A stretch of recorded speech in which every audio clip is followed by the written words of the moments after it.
Hi, I'm Dan Aubuchon, and welcome back to the Joy of Tennis Teaching. Last week, I sent a little clip out from the BNP Paribas, and for the last 2 weeks, Indian Wells has been the center of the tennis world. Professional tennis, tennis business, everything was focused on the absolute great tournament out here.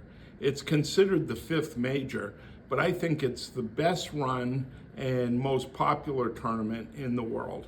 There's between 700 and 900,000 spectators who come into that tournament during the 10 days of the event.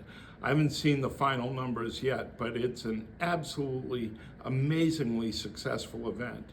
And for the first time in 5 years, I made it out to the tournament more than once.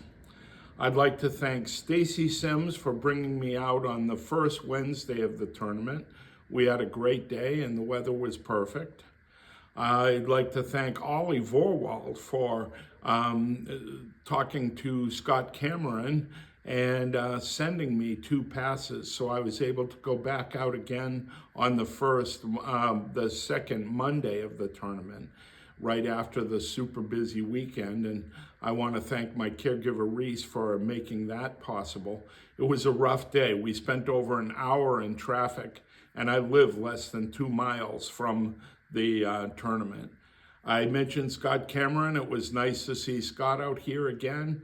My good friend Roger Derone was working at the Marriott, and due to crazy scheduling, I only got to see Roger twice briefly.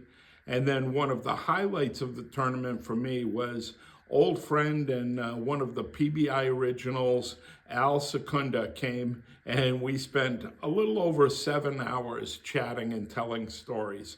So you can imagine how much I enjoyed that. So the circus has moved on. Miami is currently the center of the tennis world. Those of us in the desert are breathing a big sigh of relief and looking forward to next year. Thank you, and go out there and be joyful.